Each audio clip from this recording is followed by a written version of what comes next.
So welcome. We are so delighted that you have joined us for this session of caring for yourself and your student during election season.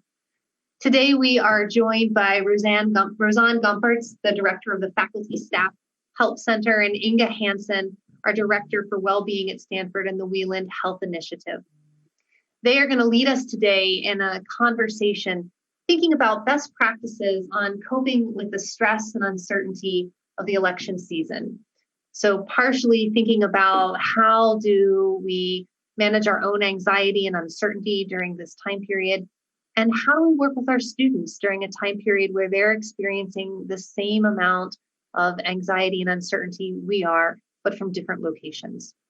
We're going to begin the conversation with Rosan offering a perspective on faculty and staff, and then moving to Inge offering a perspective on students.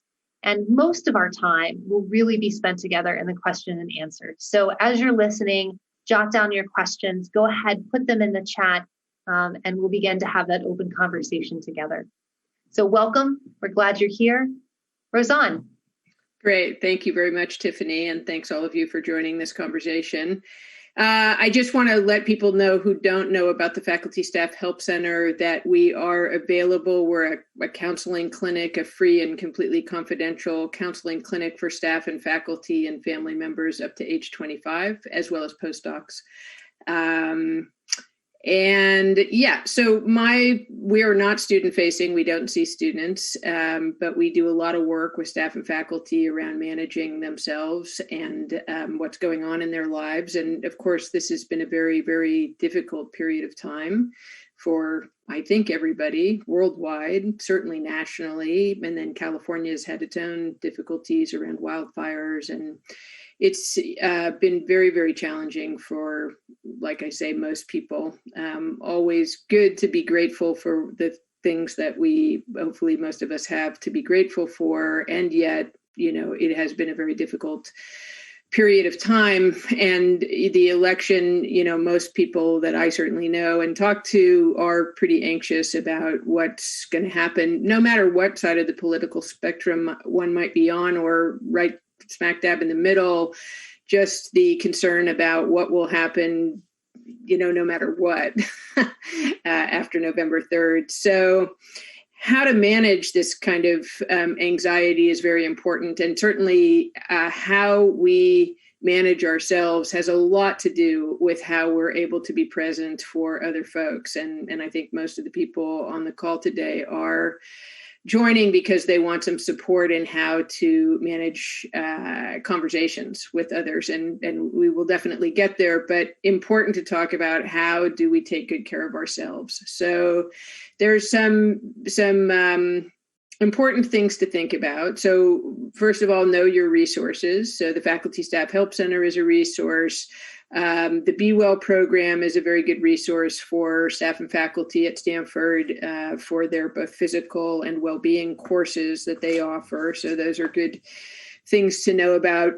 We know that connection is very important in times of anxiety. And so if there are affinity groups on campus that you know about, it's a good time to connect. If you don't know about them, they're easy to go to the website, the Stanford's website, and just put in affinity groups. But there are many on campus, including just a staff affinity group where there's a nice group of people who connect about all kinds of things. So creating some community where you feel, or utilizing community that you feel comfortable, and of course, family and friends, if there are people who are like-minded that you can speak with, is a very important piece.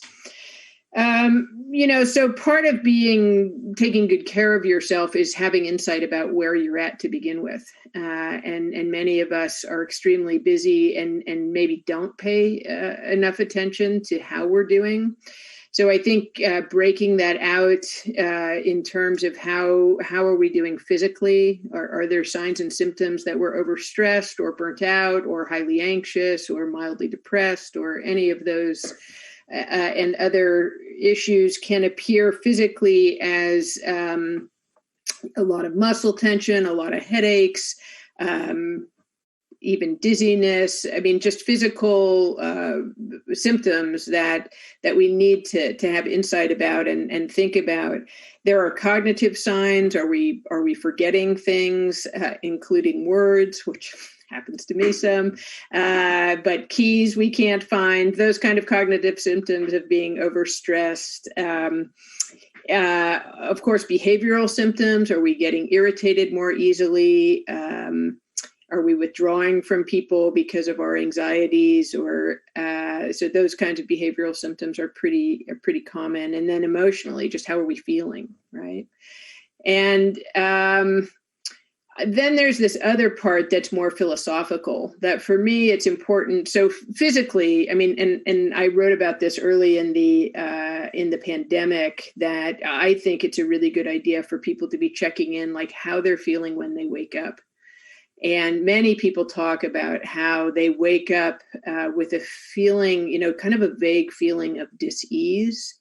And that's really important to pay attention to and just try to center oneself before they even get out of bed, by taking 3 or so really good deep breaths. It's amazing. I mean, especially if you practice doing that, how that can kind of ground you back down into feeling a little bit more comfortable moving through.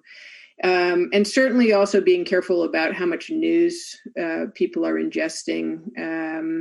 I can tell dramatic differences between the days where I read the New York Times and the days where I just scroll down to the spelling bee and don't read anything. I'm much better off when I just do the spelling bee. So, really moderating, because if you're not in a good place, it's going to be very, very difficult to be present for other people. And so I really want to stress that that's very important. And then philosophically, I do think it's important. It has been important for me to have something that I go back to. And that could be different for many people. I mean, for a more religious person, it might be going back to a worldview that helps them in that way, or spiritual worldview. For me, it's a more pragmatic worldview, which has to do with, just being very aware with what's in our control and what is not in our control, and really not over focusing on things that are not in our control. So the kind of idea that we have to accept what is, which doesn't mean at all that we like it, for sure, but we do have to accept it. And as long as we recognize that acceptance doesn't mean that we're rolling over and playing dead, which is not what acceptance means. It just means that we're aware of it and we know that it's true, whatever that it is. And we can do what we can do to shift that. So if there are political things that we have strong feelings about, or anything that we have strong feelings about, we can work to shift those things in all kinds of arenas and environments that we're engaged in.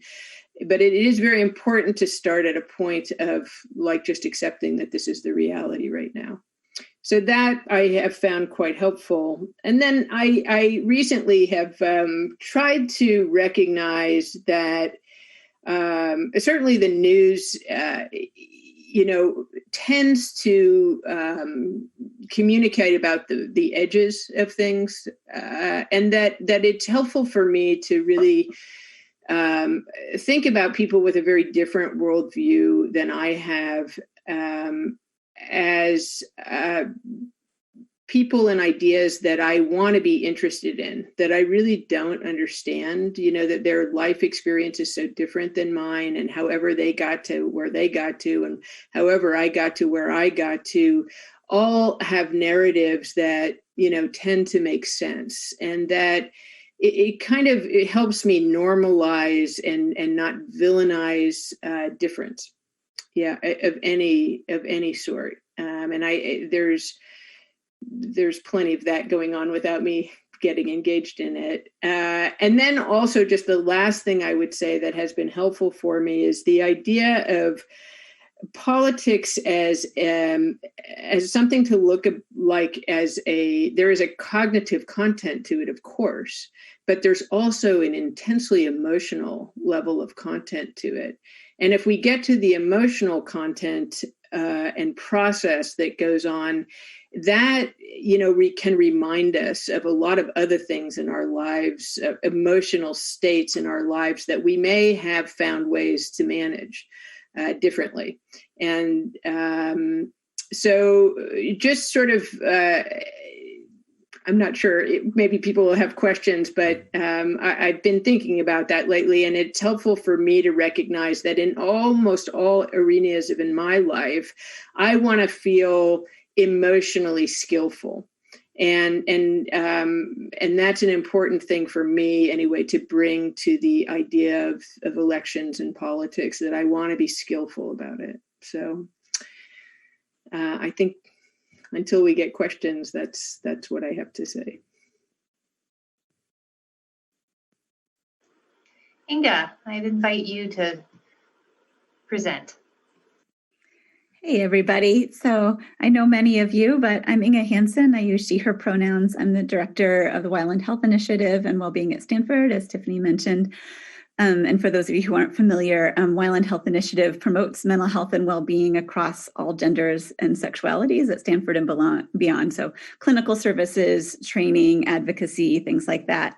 And then Wellbeing at Stanford focuses on student well-being and flourishing. So well-being coaching, dietitian nutrition services, outreach, education, things like that. And yeah, I was listening to Rosan and just kind of thinking in my mind, like resonating with a lot of what you just said. It's a hard time for all of us. And then it's a hard time when you're both kind of thinking about your own well-being and then holding student well-being at the same time. And I think it's hard when we're in a state of uncertainty and stress, and then the people we're supporting are in a parallel state of uncertainty and stress. And so you're not necessarily in a place where you're like, oh, I have this all figured out. I have so much distance from this. I'm doing fine. I'm supporting somebody who's kind of struggling on their way. It's like not that at all right now, right? And I think we all know it's also just not like any election either. I think all of us are already fatigued from COVID and shelter in place, from racial stress and trauma, from wildfire smoke, and just kind of a series of things that have happened along the way before we even came up to the election. And, it's been said before, but I also feel like it's worth continuing to acknowledge all of that, and how for many of us, we feel that need for a break, but at the same time, we're aware that those around us need support at the same time. And so then it can be hard to navigate all of that. And so that's one of the things that I want to be thinking about right now, is as we're supporting students, what that looks like in a situation like this, And I think, like Rosan was mentioning, kind of thinking about how we take care of ourselves and how we take breaks. I'll start there, but then I want to focus especially around supporting students. But I think they're all kind of tied up together, right?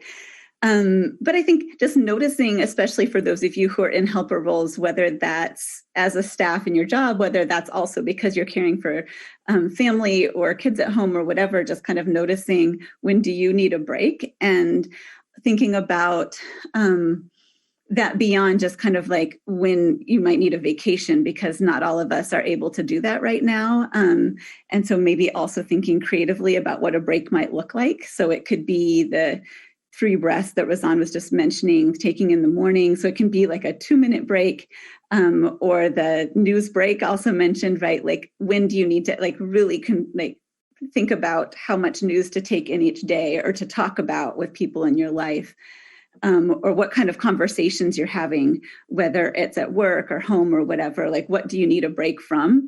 And how will you take it? And I think that we tend to do a lot better with stuff like that when we're thinking about it in advance rather than making a decision in the moment, because it's so hard. It can be so easy to get pulled into a conversation or into social media scrolling or so on if we kind of haven't set an intention. So just kind of thinking about what you need, maybe especially the next few weeks.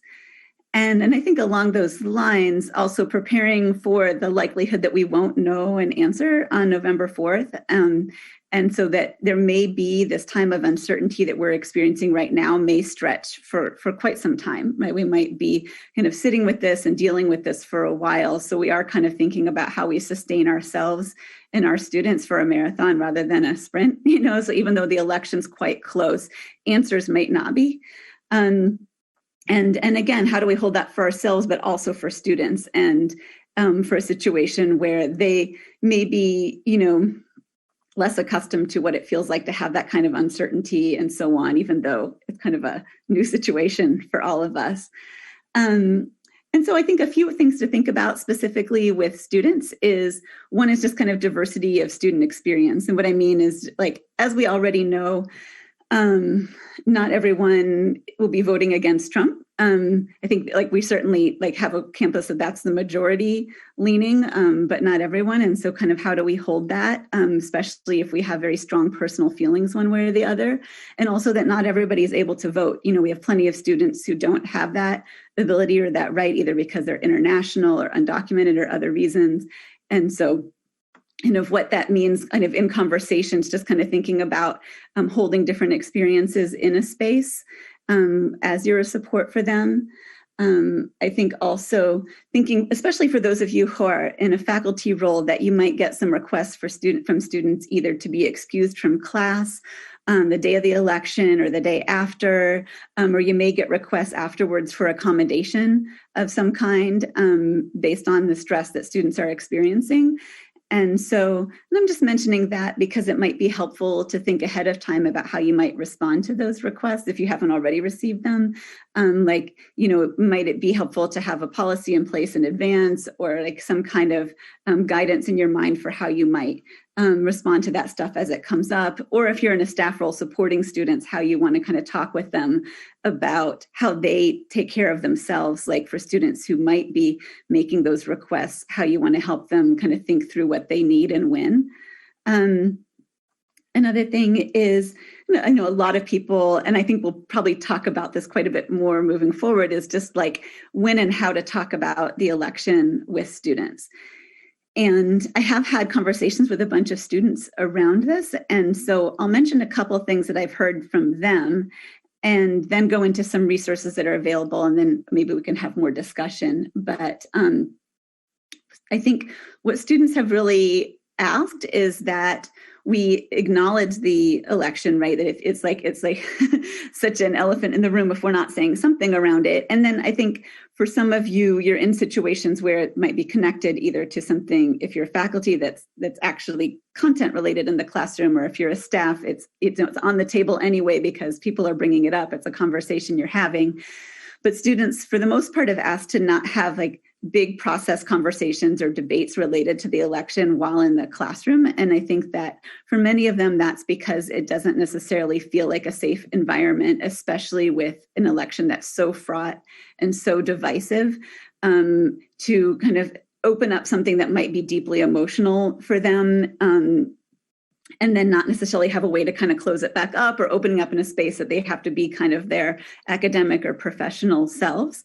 And so a lot of what they're talking about is around, acknowledging, but then also kind of referring to resources so that students can know where they can go and get the support that they need, and so on. So I'm going to talk about some of those resources right now, and then maybe we can talk a little bit more about what those conversations might look like, or just answer questions that you might have.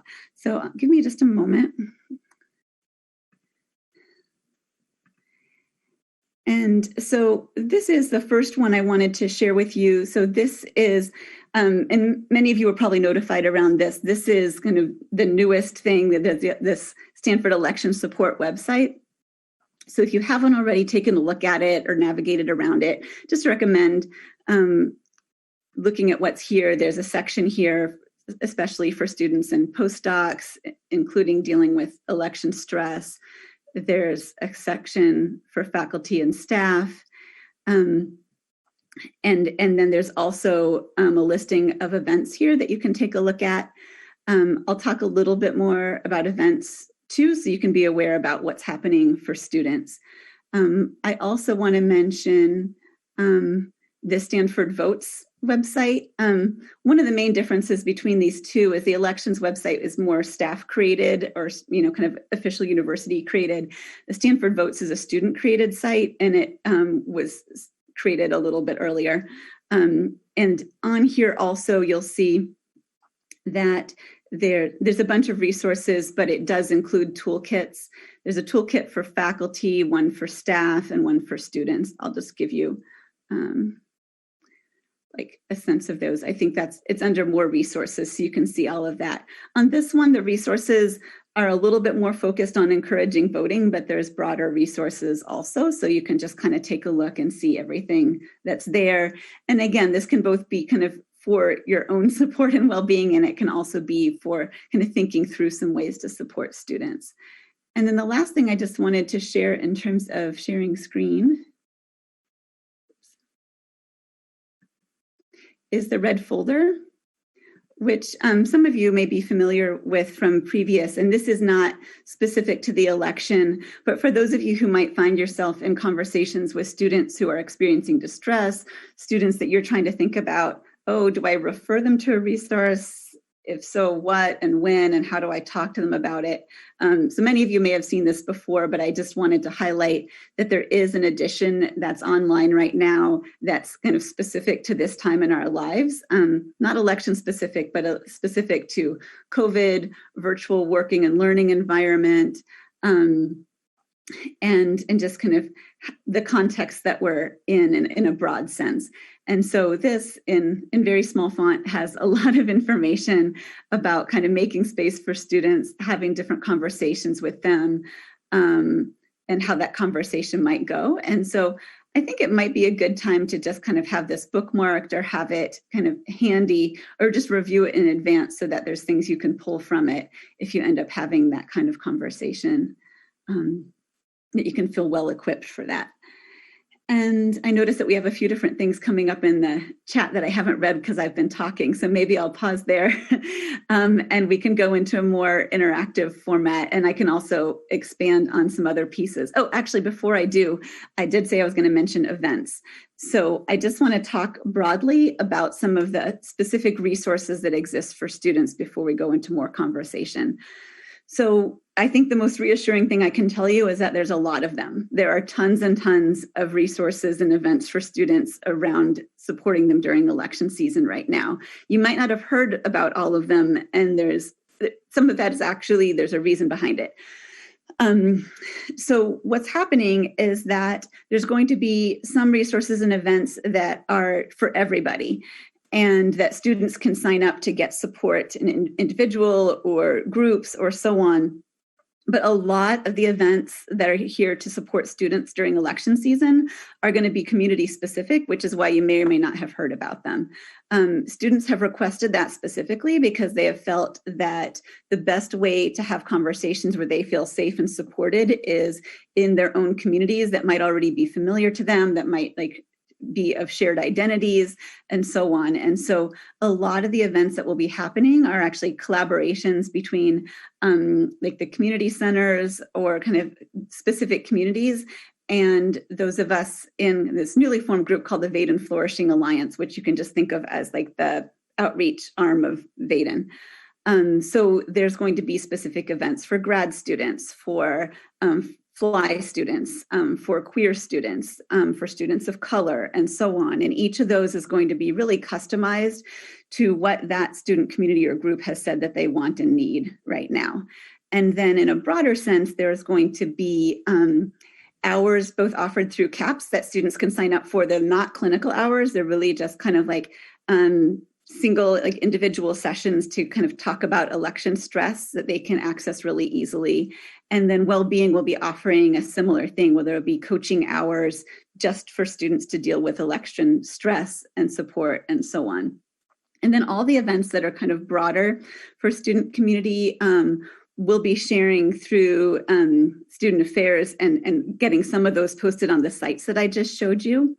There will also be at least 3 different events specific for students who are assault survivors, because that's also a community that we identified that's feeling vulnerable right now around everything that's happening. So I just wanted to make sure you're aware, both all that stuff that's happening. If students are asking you how to find out what's available, I think the best things they can do is to continue checking the sites that I just showed you. A lot of things will end up getting posted there.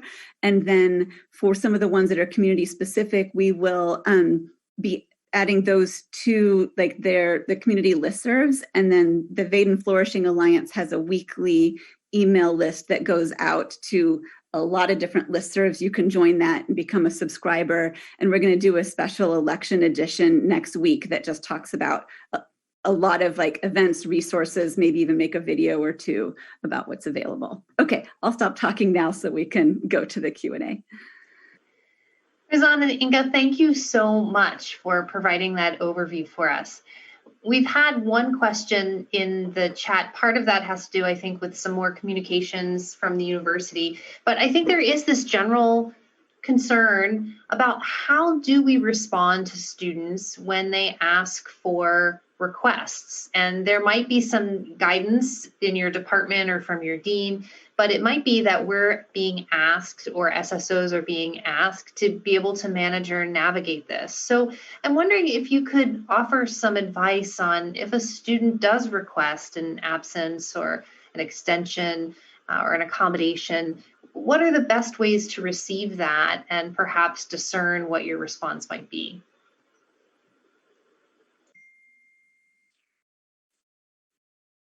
I can say a couple of things first, and maybe, I don't know if others want to jump in, or even I think people from the audience might have thoughts from practices or things that you've done in the past that have worked really well for you.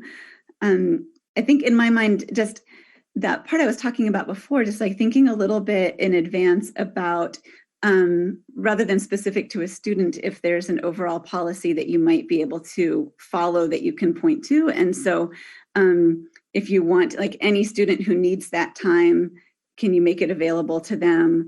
I know the law school has decided to actually excuse students from class, I think, for a day or two around the election. Or if it's not kind of a broad policy like that, under what circumstances would you make that accommodation? Is it somebody who is experiencing mental health issues related to this? Is it everybody? And so on, just so that there's some consistency to whatever you're saying and that you're kind of thinking about it as a broad policy across the board, but be interested in other people's thoughts.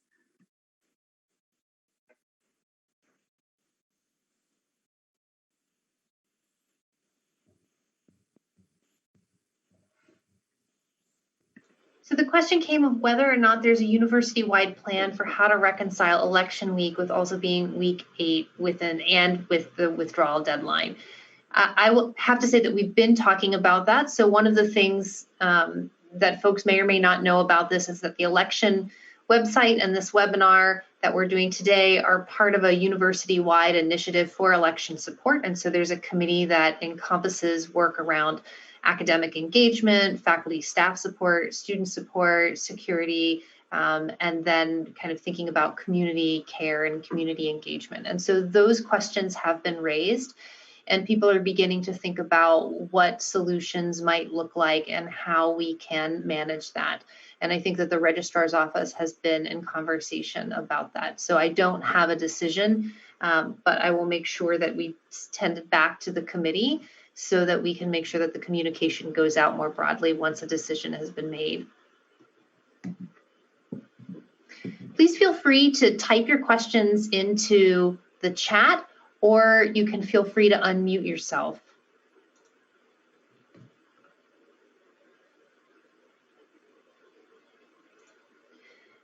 One of the questions we often hear, Inge and Rosan, is how do we manage students or even colleagues or staff, faculty with divisive political points of view, or just not even divisive, different political beliefs, either ones that are different from your own or different from each other.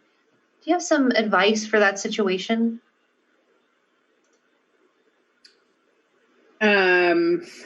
Yeah, I mean, I do think, part of it is a management question, like how do you want to manage that in terms of, do you want to have, free running conversations in a classroom, or do you want to decide, like, if that comes up in class, this is how I'm going to manage that, which is sort of a blanket, different people have different viewpoints, and, what I'm want to encourage and is respectfulness around those differences. And, if it's in a chemistry class, it's actually not part of our work in chemistry. And, please take those conversations to communities, as Inge talked about, that, you have connections with, or, find some way to talk about that outside of class. So, kind of preparing something to manage a situation like that. If people feel comfortable talking about or having that talked about in class, then just, maybe thinking about facilitating that desire for respectful communication and awareness that people have different worldviews and believe different things. And that's part of what being at a university is, to be expansive in terms of how we think about things and what we think about. So, that's sort of a starting off place. But it's important, if you're going to manage that like that one has to remain pretty neutral then and not add into the conversation. So in any case, I think it's important to be prepared to try to be objective and neutral. I just want to acknowledge, I feel like this is so hard. And especially right now, like we're in this election where like both sides have named this like a battle for the soul of our nation, like it feels like it's running really deep and emotions are really high.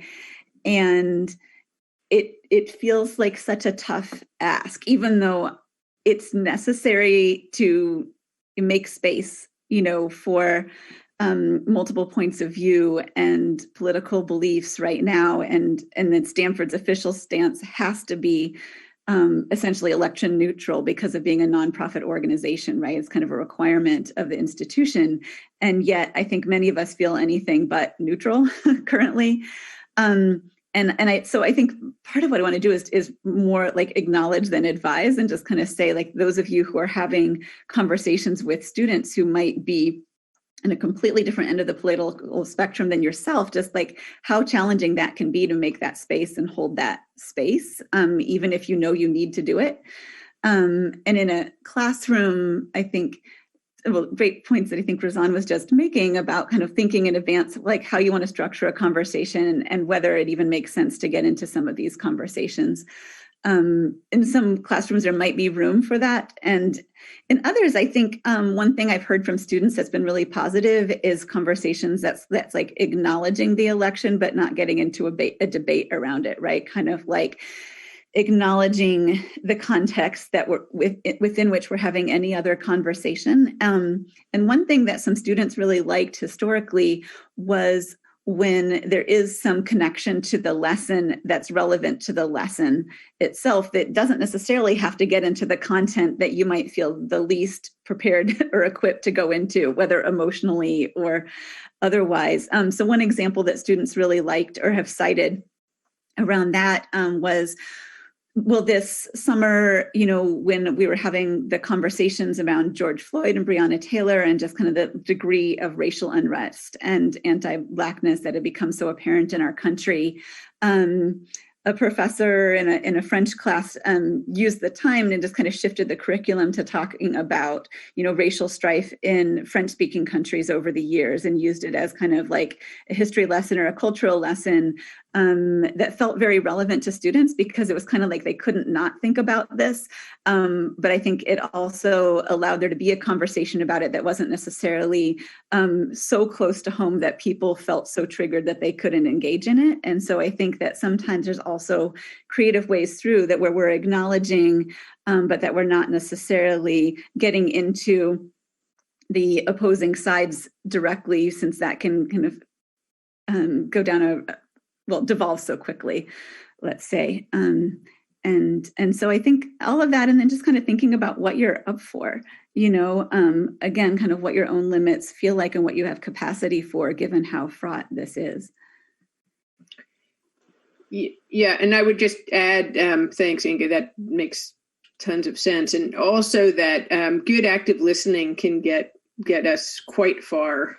So just meaning, really paying attention, letting the person know that they've been heard, and then maybe moving to, I hear that this is really difficult for you, and here's some avenues for you to go and get support, and just be prepared with that. But I think the active listening part is important, for people to feel heard.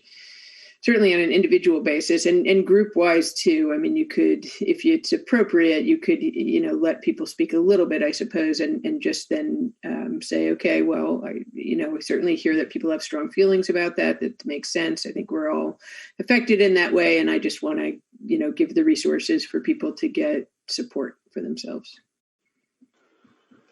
Inge, I heard you say just a couple of minutes ago, knowing when you've reached your limits, and Rosan, earlier you talked about kind of some of the physiological signs that we might be overstressed. And I'm wondering, as we go into what probably is going to be a prolonged period of uncertainty, what are some best practices when we realize we might have reached our limits, to be able to find our ground again or to recenter? Are there some best practices that you might suggest for folks?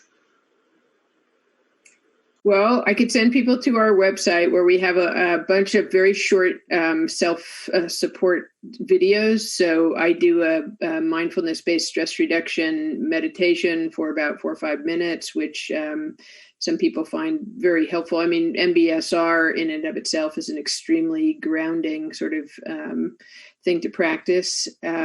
Certainly, we have a number of breathing exercises that are the quickest way to sort of bring down our physiological reactivity. And there's a few other videos on there that can be helpful around that kind of thing. But, what I think is important is that everybody has at least a short list of go-tos that help them recenter. For some people, it might be picking up an instrument and playing for a bit. For some people, it might be having their kid behind them with something on their head. I can't see what that is. For some people, it might be mindfully watching mindless television to kind of relax. There's a whole host of things that could be supportive. We know that I was just actually in Portland, and there was a guy on the street with a llama, a therapy llama, that he was having people hug, and I did, and it was amazing. So touch is often very grounding for people.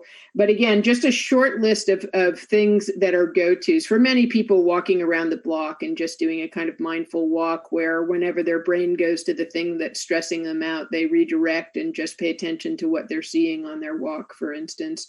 Or just imagining something that we love or something that we find beautiful. Just reimagining that can create, better physiological responses. Yeah, I mean, second everything Rosan just said, and also like live example of what we're juggling right now as my kid sneaks up behind me as I'm talking to you. School's out for the day, by the way. There was that infographic I saw recently that was about just kind of like hacking your different kind of pleasure centers, and I felt like that was so relevant right now, kind of thinking about how we can intentionally bring in like dopamine, serotonin, oxytocin to combat like the levels of basically adrenaline and cortisol that has just like risen in all our bodies lately. But I think to Rosan's point, I think so much of it is more about kind of having a go-to list of things, almost more than what the things are, just kind of taking the time to think about what works for you. It can be eating chocolate. It can be walking in nature. For me, the Great British Baking Show, for some reason, is like a major stress release. It makes me so happy and peaceful to watch that show, down to the breathing exercises or so on. But, you're more likely to do the thing if you've planned it in advance. If it's like really easy, like if you already have the app downloaded, if you already have that website nearby, or the chocolate at the ready, or, somebody that you've said, that you like come over and because I need a hug. Like if you say in advance that you want that cuddling or the hug, then you're less likely once the person comes over to be like, oh, never mind, I'm okay. So I think that whole piece about like that intentionality and making it kind of like making it low hanging fruit for yourself. And I see Tiffany asked in the chat about short list of go-tos. So I think anybody from here in the audience, if you have things that you really love too, I think right now, this is the thing that we did in one of our staff meetings, is we actually just put a bunch of different ideas on little pieces of paper, and I have literally like a bowl on my dining room table, because when I'm stressed, I don't want to have to think too hard, so I can just like pull something from here and remind myself to do something good for myself. Nice.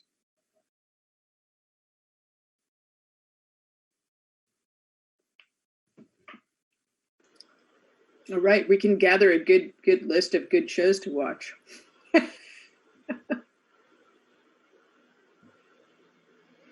One of the things, Inge and Rosan, that I think folks are thinking about is, what will student activism look like the days after the election?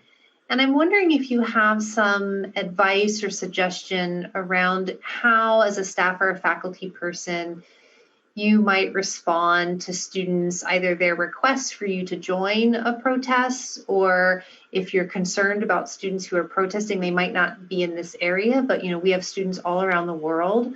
I know for myself, I used to do trainings around faith-based protests, and so my own anxiety level goes up as I think about students and do they have the right training? And so I worry, and maybe I go into overdrive around that. But so I think many people are worried. What will those next days look like, and how can we support ourselves and our students in light of activism?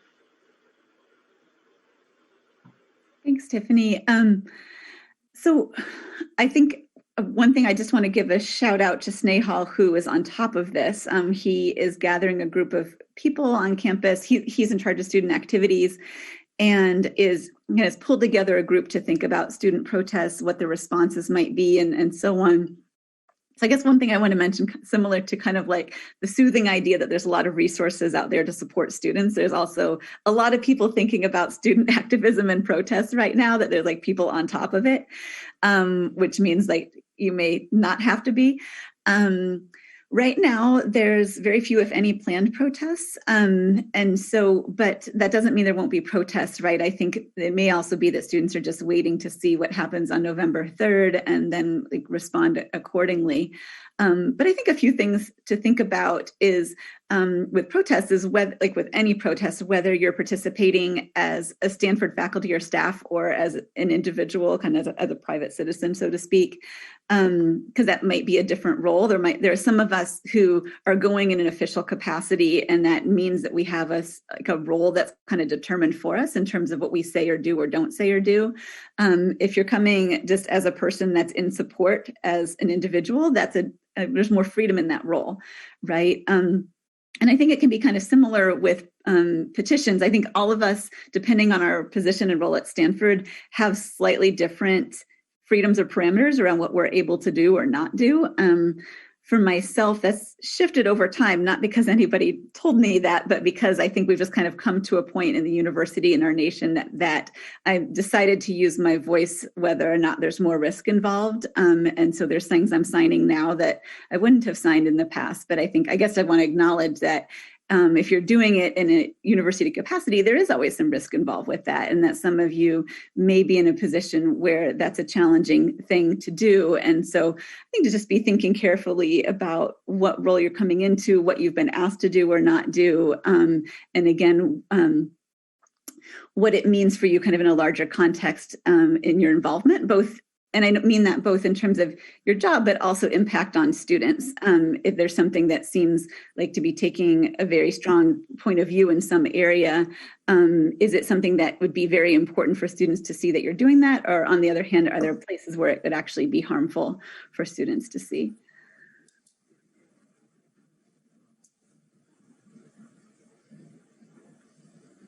I'm going to take you up on the offer to just unmute myself, if that's okay. I feel like I've asked a lot of the questions, but I just think this is so important, and I've been dwelling on it a lot and thinking about it a lot. And so I'm a student services officer, so I'm really kind of focused on some procedural things. I know I need to take care of myself, and I'm going to do that, but I'm really concerned about like when the rubber meets the road in that week, and people are coming to me, and they're not coming to me because like, oh, I'm just so stressed, but they have like specific questions for which they are seeking answers. Like, am I allowed to do X? If I leave to go get involved in this protest, like if I get arrested, is my funding at stake? Like, who knows what kind of questions might come in? But especially for some of these academic questions, I know that our speakers today are focused on well-being, which is fantastic. But I think for some of the students, they're going to want guidance on if they ask their professor for an extension and their professor says no, can I fight that? They're going to want like academic procedural kind of stuff sometimes. Maybe they won't, maybe it'll be great. But I think it won't be. And so where do I send them? Or like, is there a central place? Is it my dean's office? Is it the registrar? Like, where do I turn when students come to me with stuff that's happening with the election is impacting my academic progress? And what do I do now? Like, their first stop is me, and I don't know what the next stop is in this case. And I'm looking at the election website, and that is not here. Like, that to me, even if there's not an answer now, if that could get there before November 3rd, I would love you so much. So Emily, I would love that too. And we live at Stanford. I am relatively new to Stanford. I've come just in a couple past years. And so I kind of joke that I think centralization at Stanford is heresy. And I can say heresy because I'm in charge of religious and spiritual life. Actually, I think there's nothing wrong with heresy, but centralization is really difficult here at Stanford. And that's because the locus of control is different for each school and department. And so it would be lovely if we could have a one-stop shop kind of fit for everyone and all of these questions.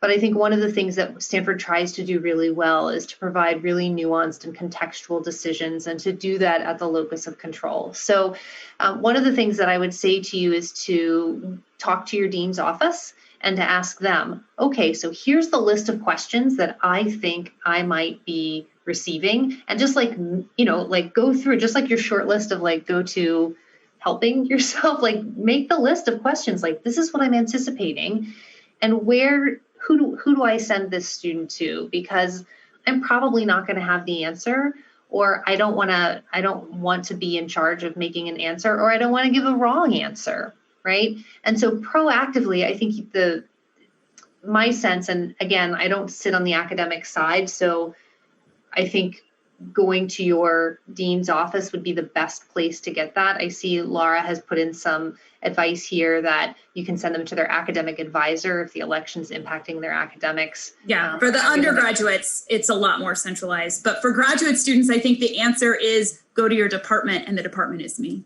That's what I think the dean's office is. Yeah, so Susie Weersing has been working on putting a one-pager together for SSOs in order to help do that. So that one-pager is not ready yet. I don't know what all it's going to encompass, so I don't want to overpromise. I don't think it is the actual, like, here's the sacred text to all of the answers that you need, but I think it's a good navigational tool or compass. And again, I would say in my role kind of in spiritual life, I think the best texts that we have are not definitive answers, though those feel like super good and I would love them if somebody could provide them to me. But I think the best tools that we can offer people are compasses to navigate your way and to know where to go to ask. So I hear those questions. I also have those, which is the reason why I said we need to have a website and a committee, and like I'm trying to manage this.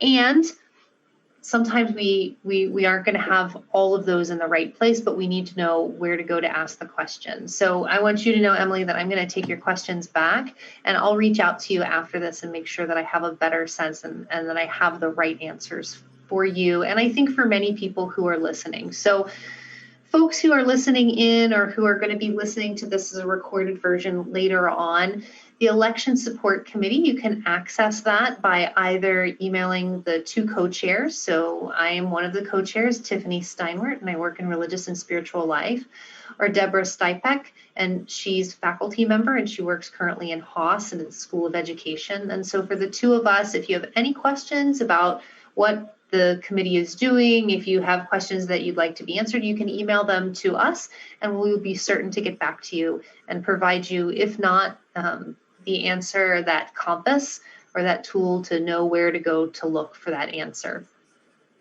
And our promise is to accompany you all the way through, even as we're kind of groping our way through, and we do that together. And I think that's, if centralization is heresy, maybe community is the gift that Stanford offers us. I don't know if that's helpful or not. It's beautiful. I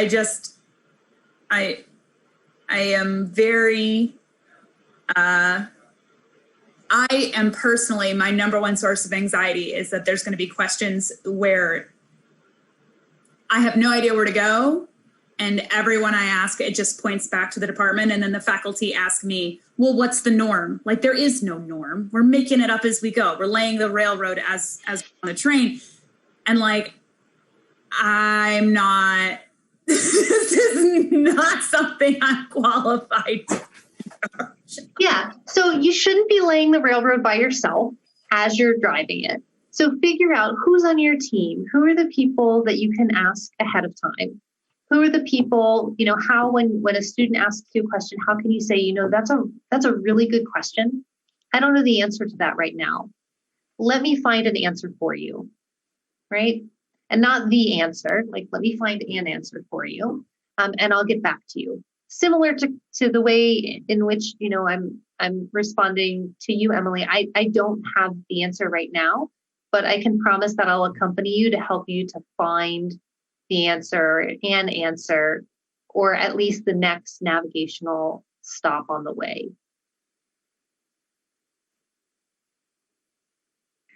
If I can chime in, hi, I'm from the H&S Dean's office, and I used to work in academic advising, and sometimes all you can do in these situations, I know this community very much likes having the exact answer and having all the knowledge, but sometimes all you can do is give students the information they need to make the best informed choice for them. And they may have to consult with other people, and they may have to think through decisions at a very difficult time when they're under a lot of stress. And if there's one amazing thing about Stanford is that there's a plethora of resources they can turn to. And I realize that they may be gifting you with their anxiety and the ambiguity they are encountering. And sometimes you have to just take that and say, this is what I can give you back to help you navigate through it. So yes, I like the image of a compass. And just know that, if there's your dean's office can be helpful, our colleagues in VPSA can be helpful. So unfortunately, we can't anticipate every single possible question a student will ask or a faculty member would ask. If we could, we probably know how November 3rd is going to play out too. So as hard as it is to embrace the ambiguity when we all have ambiguity and decision fatigue, let's just accept that this is what we have, but also draw from the strength that we've gained from the experience of the last 7 months.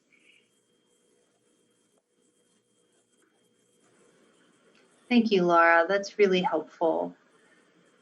We're coming to the end of our time together, and I'm going to invite us, I'm going to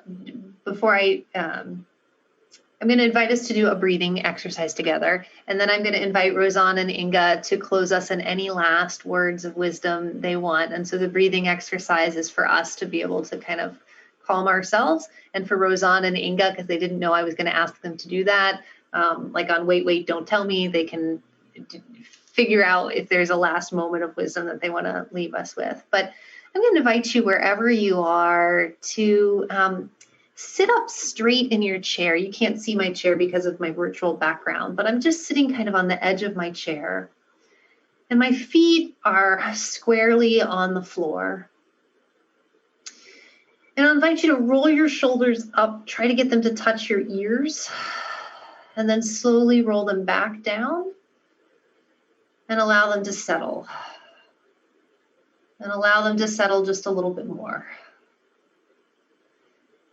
And then imagine that there is a tiny string tied to your belly button, and it goes all the way up your spine and out the top of your head And you're just going to pull it up slightly and let it sit back down so that you're sitting upright. Your shoulders are relaxed, but you're not too tense or rigid. And then we're going to take a series of 3 deep breaths together in a minute, but not yet. We're going to take the breath in through our nose. We're going to get maximum capacity on our lungs, breathing out through our diaphragm so our belly expands. We're going to hold the breath, and then we're going to slowly exhale through our mouth. All right? I'll lead you through it. I invite you to begin breathing in through your nose, feeling the air as it comes in, the coolness of it, allowing it to sit in the fullness of your chest, and then very slowly exhaling it out through your mouth.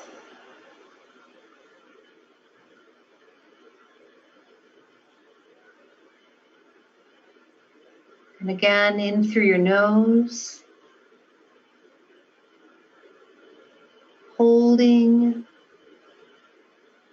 and then very slowly, slowly exhaling.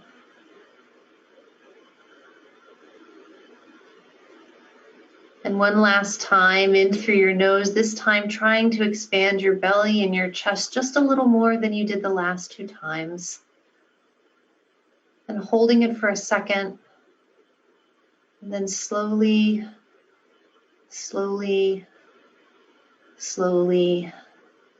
exhaling.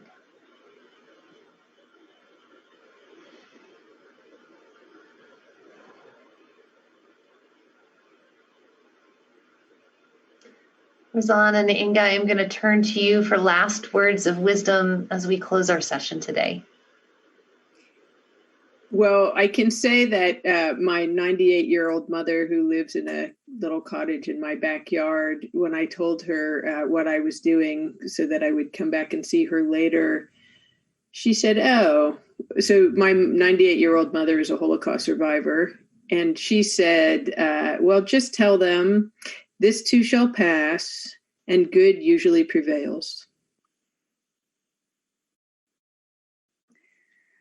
I like that piece because it just touches on that something I was thinking about, just kind of maintaining a sense of hope. And Rosan, one of the things that you and I were talking about too is kind of like seeking out experiences that remind us of a sense of shared humanity, and that feels more important right now than ever. And it's so easy to see the other stuff because it's bombarding us. So it takes some consciousness. Thank you all for being here. Yeah, thank you. And thank you for inviting us. Thank you. Thank you, friends. If you need anything, please feel free to email Tiffany Steinort or Deborah Stipek. We can answer questions and point you to the resources when we don't know the answer, but can give you that compass you need. Thanks. Thanks. Take care, everybody.